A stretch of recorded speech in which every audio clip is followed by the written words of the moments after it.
This is Captain Philip with Airworthy Tours, your guide in the sky, and today's tour is of Detroit, also known as the Motor City.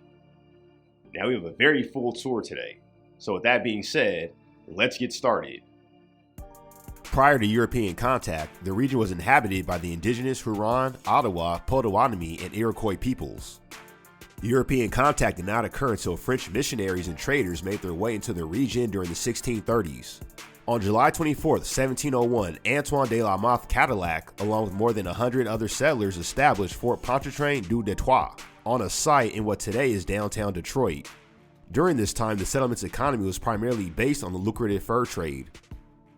During the French and Indian War between France and Great Britain, British troops gained control of the settlement in 1760 and shortened its name to Detroit. In 1763, during the Pontiac War, a coalition of indigenous tribes laid siege to Detroit, but were unable to capture it.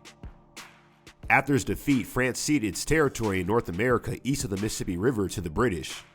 Detroit would change hands again in 1796, when the British ceded Detroit along with other territories in the area to the United States under the Jay Treaty. This would permanently establish the northern border with its then colony of Canada. Detroit is still the largest city on the US-Canadian border. Now, while we're downtown, let's look at some of Detroit's iconic landmarks and statues. Below is the monument to Joe Louis, commonly known as the Fist. The sculpture was a gift to the city of Detroit from Sports Illustrated, which paid $350,000 for its design and construction.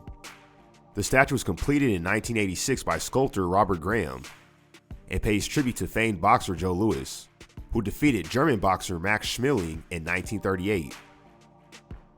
The Fist statue is made up of bronze and painted steel and weighs 8,000 pounds and is 24 feet long. Next is the Spirit of Detroit. This large sculpture was created by renowned artist Marshall Fredericks. The statue was cast in Oslo, Norway, and stands at 26 feet tall and weighs 9 tons. It sits on a 60-ton marble base. When the Spirit of Detroit was unveiled in 1958, it was the largest cast bronze statue since the Renaissance. In his left hand holds a gold spear, emanating rays to symbolize God, and the right hand holds a family group, symbolizing all human relationships. Ahead is the International Memorial to the Underground Railroad. Beginning in the late 18th century and early 19th century, Detroit's geographical location, in combination with its large community of African Americans and abolitionist sympathizers, served as a key passing point into Canada. The community and resources for abolition aiding the Underground Railroad were prolific in Detroit, and estimates state that over 45,000 runaway slaves passed through Detroit to Canada for freedom.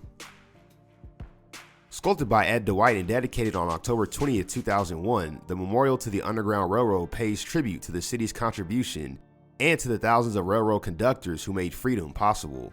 Below is the Horace E. Dodge Fountain. Anna Thompson Dodge, the widow of automobile pioneer Horace E. Dodge, bequeathed $2 million in 1971 to construct a fountain to honor her husband and son. The stainless steel 30-foot-high fountain sculpture is composed of a suspended ring and a black granite pool directly under the ring. If you enjoyed the footage on this video and on our channel, our best video clips are now available for purchase on our Pond5 store. You can now get very high quality aerial clips for as low as $25. In addition, if you use our links in the description box, you can get as much as 10 to 20% off your purchase. Now, let's talk about Detroit's most known export, automobiles. Detroit's most famous nickname is the Motor City, and that is because it has been the center of the American automotive industry for well over a century. This is best exemplified by the GM Renaissance Center, which dominates the downtown Detroit skyline. The Renaissance Center is a massive complex of 7 towers and has been termed a city within a city. And that's because it has dozens of stores and services, restaurants, a financial center, 2 foreign consulates, a fitness center, a 1,300-room Marriott hotel, and it houses the world headquarters of General Motors. In total, the Renaissance Center has 5.5 million square feet in space. In addition, the Renaissance Center is large enough to have its own zip code and occupies more than 14 acres of land. More than 10,000 people work in the buildings daily. The idea was first conceived by Henry Ford II after receiving a whopping $500,000 in private funds. Construction began in 1973 with the first tower opening on July 1, 1976. The full completion of the complex would come in 1981. In 1996, General Motors purchased the complex for $73 million and made it the company's world headquarters. Next is the Ford Piquette Avenue plant, which is one of the most important factories in history. Henry Ford and a group of investors formed the Ford Motor Company on June 16, 1903 to assemble automobiles. After outgrowing their original factory at the Ford Mack Avenue plant on April 10, 1904, they bought a parcel of land off Piquette Avenue in Detroit to accommodate a larger factory, and the plant became online in October of that year. Between 1904 to 1909, Ford Motor Company assembled a number of car models at the Piquette Avenue plant, but the most important model created at the plant was the Model T Ford, which is the most significant car in the history of the automobile industry. The Model T was conceived, designed, and first produced here. In addition, early experiments using a moving assembly line to make cars were also conducted here, and it was also the first factory where more than 100 cars were assembled in one day. The factory was used by the company until 1909, when its car production activity was relocated to the new, bigger Highland Park Ford plant. Today, the Ford Piquette Avenue plant is a non-profit museum, dedicated to the preservation of the birthplace of the Model T, and as a celebration of Detroit's automotive heritage and the spirit of innovation. Our next stop is Cadillac Place. Formerly the General Motors building, it served as the headquarters of the automaker for nearly 80 years from 1922 to 2000. Cadillac Place has a neoclassic architectural style and was designed by Albert Kahn.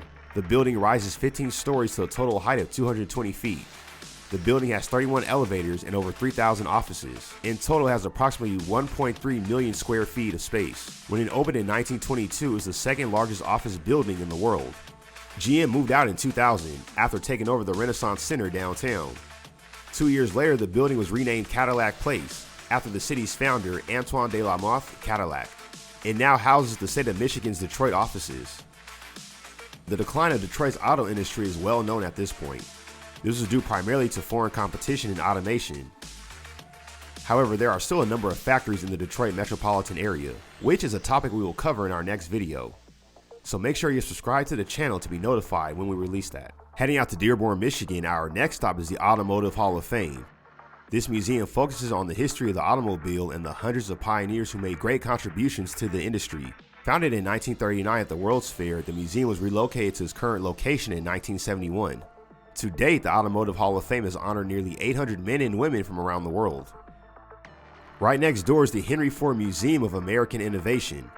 The museum tells the story of inventors and forward thinkers who helped shape the world we see today. The museum contains an impressive collection of historical artifacts and exhibits, including the presidential limousine of John F. Kennedy, Abraham Lincoln's chair from Ford's Theater, Thomas Edison's laboratory, the Wright brothers' bicycle shop, the Rosa Parks bus, and much more. The next portion of the tour is going to be on Detroit sports. Detroit is a major sports town and it has 4 professional teams. All 4 of these teams play in the downtown district. Our first stop is Ford Field, home of the NFL's Detroit Lions. The stadium first opened in 2002, with the Lions moving there after 27 years in the Pontiac Silverdome. The naming rights were purchased by the Ford Motor Company for $40 million over 20 years. It should also be noted that the Ford family holds a controlling interest in the company, and they have had a controlled ownership of the Lions franchise since 1963. The stadium holds a regular seating capacity of 65,000.